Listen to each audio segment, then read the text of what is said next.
विचार कर मनीष, आई आजीला किती त्रास झाला असेल. मनीष, तो माणूस मला आमच्या घरापासून जास्तीत जास्त दूर जायला हवाय. श्री, पण तू ठरवून काहीच होणार नाही. ते तयार होतील का? तिथेच तर आपलं स्किल लागणार आहे. काय करायचं हे आपल्याला माहिती आहे, मग ते कसं करायचं हेही आपल्याला कळेल. कम इन. साहेब, हे वकील साहेबांनी 2 चेक दिलेत, बँकेत टाकायला सांगितले. मी टाकू का? अरे नाही नाही नको. अरे तेवढ्यासाठी तू कशाला जातोयस? मी जाता जाता टाकेन. ठेव इथेच. ठीक आहे साहेब.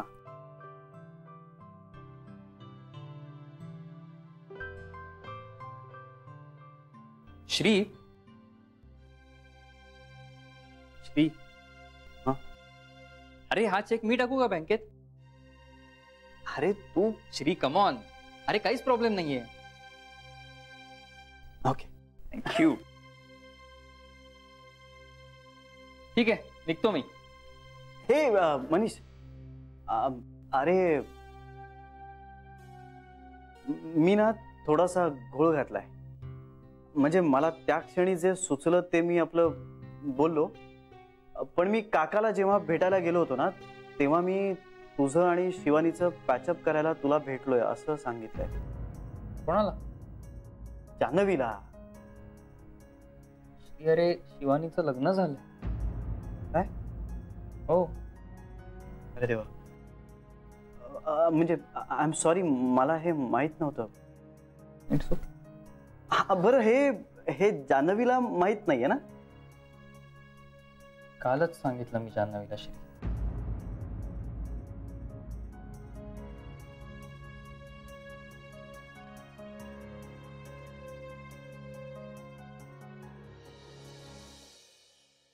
उचला ना आता फोन. राग तर असा चिकटलाय ना नाकावर की कुणी काही बोलायची सोय नाही. निदान स्वतःच्या भल्याचा तरी विचार करायचा. शरू, दुसरा सांगतोय त्याच्याही शब्दाला काही किंमत नाही. चिकटली आहे ना त्यांच्या आयुष्याला की घात करून घेणार आहेत एक दिवस स्वतःचा. काय बोलतेस तू शरू? कोण चिकटलीये? सवत माझी. काय? संसार मोडलाय तिने माझा. उठता बसता तीच हवी त्यांना जवळ. एवढं होतं तर माझ्याशी लग्न का केलं? मुळात अशा माणसाने लग्नच का करावं सांग ना मला. म्हणजे ती भाऊजींच्या आयुष्यात आधीपासून आहे? लग्न आधीपासून. आणि मी मूर्खासारखी प्रेम करते ना त्यांच्यावर, पण ह्यांना उठता बसता सतत तीच हवी. जाऊ दे शरयूबाई, भोगा आता स्वतःच्या कर्माची फळं. अगं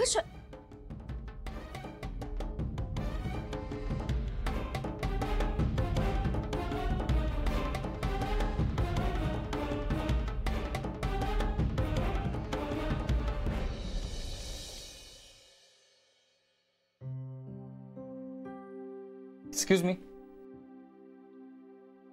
येस. हे हाय. हॅलो. जान्हवी? ती बाहेर गेलीये, येईलच 5 मिनिटात. बसा ना. हा, थँक्यू. तिच्याकडे काम असेल तर इकडे बसा. तू सॉरी, तुम्ही ओळखलं नाहीत मला? नीट आठवत नाहीये. आपण जान्हवीच्या लग्नात भेटलो होतो. गीताच ना? काय झालं, बरं नाही वाटत आहे का? नाही का? नाही, तुमचे डोळे ते चुरचुरतायत. एक ना ड्रॉप्स असतात, मेडिकल मध्ये मिळतात. घरी जाताना आठवणीने घेऊन जा.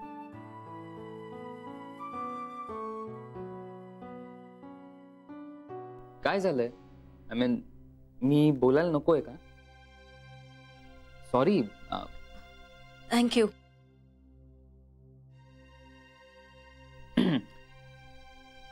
नाही, पण म्हणजे काही प्रॉब्लेम झालाय का?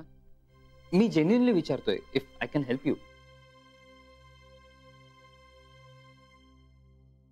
काय मदत करणार आहात तुम्ही माझी? माझ्या बॉयफ्रेंडशी आत्ताच माझं ब्रेकअप झालंय. त्याने मला आत्ताच म्हटलंय की you are good for nothing, आणि त्याला दुसरी कोणीतरी मिळाली. या सगळ्यात तुम्ही माझी काय मदत करू शकता सांगा.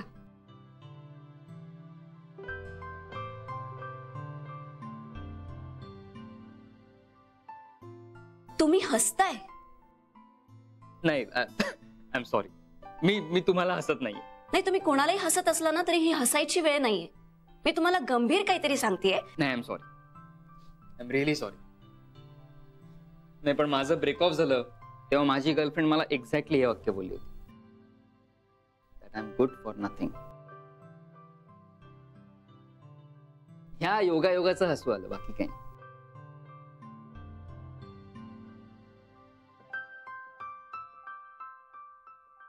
एखाद्याला सोडायचं असलं ना की पटकन हे वाक्य बोलतं. ब्रेक ऑफ करण्याची ही फेवरेट लाईन असावी असं वाटतं मला. I am sorry. नाही नाही, it's okay. But isn't it funny?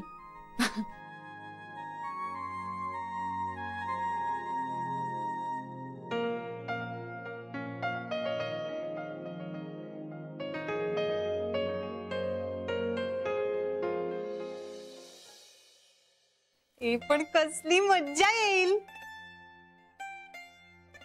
हा, म्हणजे तू म्हणतेस म्हणजे मजा येईलच, पण कशात मजा येईल? श्री, तुझं लक्षच नाहीये माझ्या बोलण्याकडे. अगं ते हे हे आवरत होतो ना, म्हणून माझं लक्ष नव्हतं. मग ते ठेव बाजूला आणि लक्ष दे माझ्याकडे. अगं बर, दिलं लक्ष. बोल, तू काय म्हणत होतीस? कशामुळे तरी मजा येईल वगैरे? अरे, मनीष आणि गीताचं जमलं तर मज्जा येईल ना. काय झालं आता? ही आयडिया कशी काय आली तुझ्या डोक्यात? आज मनीष आला होता ऑफिसमध्ये आणि तो आणि गीता इतके छान गप्पा मारत होते माहिती एकमेकांची. जान्हवी, हे बघ, युजली अनोळखी माणसं एकमेकांना पहिल्यांदा भेटल्यानंतर सिव्हिलाइज्डच वागतात, चांगलंच बोलतात जनरली. ते एकमेकांना ओळखतात, मग अनोळखी कसे? आणि मला कळतं, म्हणजे केमिस्ट्री कळते दोन माणसांमधली. हो, मग मला होकार द्यायला इतका वेळ का घालवलं? गप्प बसा श्री. बरं ऐक ना, तू एक थर्ड पर्सन म्हणून विचार कर. ते दोघं ऍज अ कपल किती छान वाटतात, म्हणजे किती क्यूट आहेत दोघं आणि एकदम कम्पॅटेबल वाटतात. ए हॅलो, तू काय डायरेक्ट कम्पॅटेबिलिटी पर्यंत पोहोचलीस? चिल, जरा सावकाश, स्पीड खूप वाढतोय आपला. पण करेक्ट मार्गावर आहे की नाही मी? आता तू बघ, मी ना हळूच हा विचार गीताच्या मनात. नको नको सांगू जान्हवी, तू ह्यात पडूही नकोस. असं काय रे? अगं त्यांचं त्यांना बघू देत ना, आपण कशाला पडायचं? तसं नाही रे. आता बघ, ते दोघांची परिस्थिती सारखीच आहे की नाही आता. म्हणजे गीताचा ब्रेकअप झालाय, मनीषही एकटाच आहे. त्यामुळे जर त्या दोघांचं जमलं तर किती छान होईल. काय झालं? काय नाही, मला ना तुम्हा मुलींचं काही कळत नाही. म्हणजे कुणाही दोन माणसांचं जमलं ना की स्वतःच जमलं इतका आनंद होतो तुम्हाला, नाही? असू दे, हे बघ, त्या दोघांचं चांगलं व्हावं इतकंच वाटतंय मला. ती गोडस तू.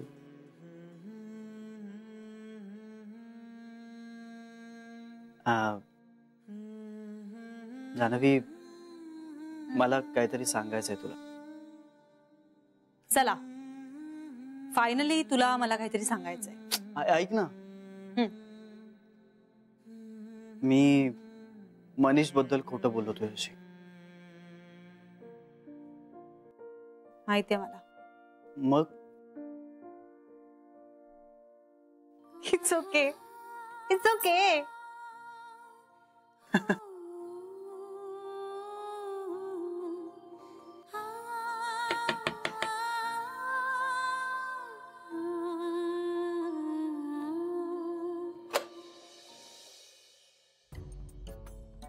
सरमोशी,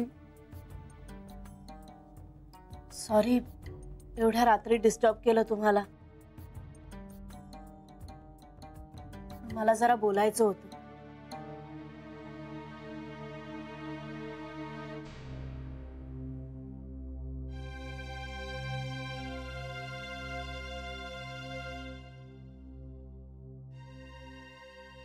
सरू मावशी काहीतरी बोलणार होतात ना? अत्यानंद महाराज, काय करतेय मी हे? बिचाऱ्यांना आधीच खूप काळजी असते शरीची, त्यात आता मी अजून नसती शंका त्यांच्या डोक्यात घालतेय. सरुमावशी, काय तू आमच्याशी बोलणार आहेस की आपलं मनातल्या मनात बोलणार आहेस? गप्प बस रे श्री. सरू मावशी तुम्ही लक्ष नका देऊ ह्याच्याकडे, तुम्ही बोला. किती छान मूड मध्ये आहेत दोघं. उगाच आले आत्ता या विषयावर बोलायला. उद्या बोलता आलंच असतं की. चुकलंच माझं. सरुमावशी, काय काय चाललंय? काय काही नाही रे, काहीच नाही. काय नाही. सरू मावशी अहो असं काय करताय? अगं हो ते बघ, मी उद्या डब्याला काय करायचं ते विचारायला आले होते. मी सांगतो ना. Maybe veg chowmein, fried rice कर किंवा स्प्रिंग रोल्स कर. काहीही हा श्री. अगं मग काय, आजवर मला विचारून या घरात कधी स्वयंपाक झालाय का? मी बिचारा माझ्या समोर जे वाढलं जातं ते मुकाट्यानं मान खाली घालून खात असतो. हो आला मोठा. तुला न आवडणारा पदार्थ शेवटचा कधी झालाय घरात आठवताय का? सरू मावशी असं का विचारताय? अगं ते सुचत नव्हतं ग मला काही, म्हणून म्हटलं तुम्हाला विचारावं. काहीही करा चालेल आम्हाला. इनफॅक्ट आवडेल. हो ना, बर. ए मावशी,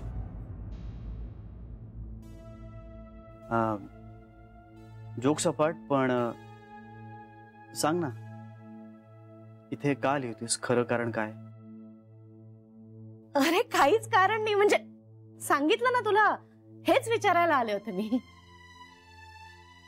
मग मगाशी जरा बोलायचं असं म्हणालीस ते? हेच हेच बोलायचं होतं मला, म्हणून आले होते. नाही, तुला नक्की काहीतरी वेगळं बोलायचं होतं. अरे नाही रे, खरंच हेच. तुम्ही झोपा आता. Good night. Good night. सरुमावशी,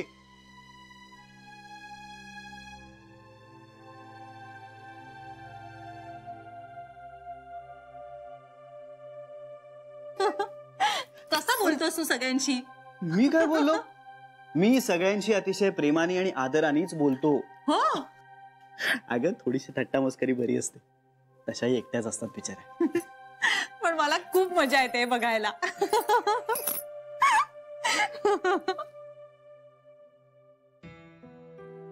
बरं श्री, मी आलेच जाऊ. हे जाणं, सरुमावशी काहीतरी वेगळ्या कारणासाठी इथे आली होती असं नाही वाटत तुला? म्हणजे इथे येऊन तिने कारण बदललं असं नाही वाटलं तुला? नाही रे, मला नाही वाटलं. अगं धांदल उडाली होती तिची कारण सांगताना, बघितलं नाहीस का तू? श्री तू उगाच एक्साइट होऊ नकोस. हा म्हणजे थोड्याशा गडबडल्या होत्या त्या. हा, पण जर त्यांनी सांगितलं नसेल तर सोपं आहे. अरे त्यांना सांगायचं नव्हतं म्हणून त्या नाही बोलल्या. डोंट वरी, त्यांना ज्या बोलायचं असेल त्या बोलतील त्या. वेल तसंच असेल, पण का माहित नाही, हल्ली सगळ्या जणींना मला छोट्या आईविषयी काहीतरी महत्वाचं सांगायचंय असंच सतत वाटत राहतं. श्री नको इतका विचार करूस. हे बघ, आपण आज छान मूड मध्ये आहोत की नाही, मग कुठलीही शंका मनात येऊ द्यायची नाही. ओके ओके, पटलं. बरं चल, मी आलेच. पटकन ये, नाहीतर उगाच खालती गप्पांमध्ये रमशील. अरे येते, आलेच.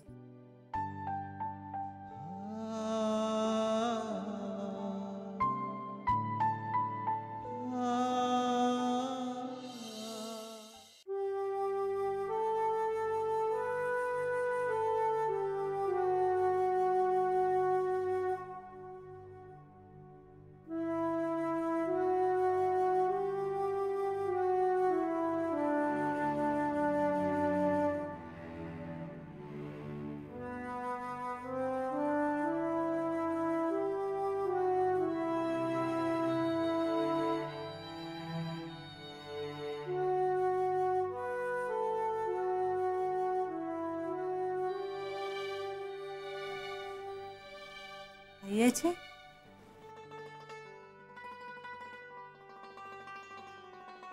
पाडव्याला अक्कांचा वाढदिवस असतो. अक्का म्हणजे माझ्या सासूबाई. पाडवा जवळ आला की हमखास त्यांची आठवण येते. तुमचा खूप सहवास असेल ना त्यांच्याबरोबर? खूपच. लग्न अगदी लहानपणी झालं माझं, त्यामुळे आईपेक्षा मी सासूबाईंबरोबरच जास्त राहिले. सगळं त्यांच्याकडून शिकले. अन्नपूर्णा होत्या त्या. त्यांच्यासारखा स्वयंपाक करता येणं ही माझी ॲम्बिशन असायची त्यावेळेस. स्वयंपाक, रीतिरिवाज, शिस्त सगळं त्यांच्याकडून शिकले. खूप प्रेम केलं त्यांनी माझ्यावर. आईजी त्या तुमच्यावर इतकं प्रेम करायच्या म्हणजे तुम्ही सून म्हणून सुद्धा आदर्शच वागला असाल ना? नाही ग, आमच्या अक्कांना अगदी सर्व गुणसंपन्न अशाच होत्या. स्वतंत्र विचाराच्या, पुढारलेल्या. पण म्हणून त्यांनी कुळाचार, कुळधर्म कधी सोडला नाहीये. देवभक्त होत्या. पोथ्या पुराण खूप असायचं त्यांचं. विघ्नेश्वरावर तर खूप श्रद्धा होती त्यांची. नेहमी म्हणायच्या, माझ्याकडे खूप पैसे असते ना तर मी एक मोठं मंदिर बांधलं असतं विघ्नेश्वराचं. त्यालाही राहायला चांगलं घर हवं ना. त्यांच्या हयातीत काही जमलं नाही ते. पुढे गोखले गृहउद्योग सुरू केला ना, त्या वर्षी मी एक छोटंसं देऊळ बांधलं. पुढे उद्योग वाढत गेला, नफा होत गेला, तसं मोठं मंदिर बांधलं. मग त्यात सुधारणा करत गेले. त्यांचा जन्म पाडव्याचा, म्हणून मी त्या दिवशी विघ्नेश्वराच्या मंदिरात जाऊन दर्शन घेतेच घेते. ते मंदिर पाहिलं ना की खूप बरं वाटतं. आपल्या सासूची इच्छा पूर्ण केली याचं समाधान वाटतं. आयुष्यात फार थोड्या गोष्टी अशा आहेत की ज्यांचा विचार करून बरं वाटतं. ही त्यातली एक. पण बरं झालं हे सांगितलं तुम्ही. आता मंदिरात जाताना एक वेगळा आनंद मिळेल. म्हणजे मी एका वेगळ्या भावनेने जाईन. एक वेगळं समाधान मिळेल. हो ना ग. उमाकांतला मी नेहमी म्हणायची, आता इथून पुढे सगळं तू बघायचेस. उमाकांत, इंदू, अमृत हे सगळं पुढे बघतील असं वाटलं होतं. पण आजी पाडवा येतोय ना, ज्या गोष्टींमुळे त्रास होतो अशा आठवणी नाही काढायच्या आता. तुम्ही पणजी आजींबद्दल सांगा ना आणखी काहीतरी. त्यांच्या आठवणी सांगत बसले ना तर अख्खी रात्र जाईल. परत कधीतरी सांगेन. जान्हवी, या घरातला तुझा पहिला पाडवा. तुला काय हवं असेल ते सांग. आजी मला या घरात खूप खूप खूप आनंद हवाय, बाकी काही नकोय. आई बाबांना भेटायचे? जमलं तर बघते. श्रीला वेळ असेल तर जाऊन येऊ. आजी आमच्या चाळीत ना असे सण आले की मस्त वातावरण असायचं. म्हणजे प्रत्येक घराबाहेर गुढी उभारलेली असायची, दाराबाहेर रांगोळ्या आणि घराघरातून गोड पदार्थांचे वास यायचे. इतकी मजा यायची माहितीये. आणि चाळीतल्या मुलांना तर निमित्त मिळायचं दिवाळीतले फटाके पुन्हा उडवण्यासाठी.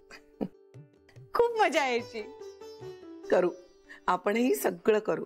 तुला उत्साह आहे ना, मग झालं तर. जान्हवी, तुम्हा दोघांमुळे या घरात उत्साह आलाय. विघ्नेश्वरा, तो तसाच ठेव रे बाबा.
Sa ni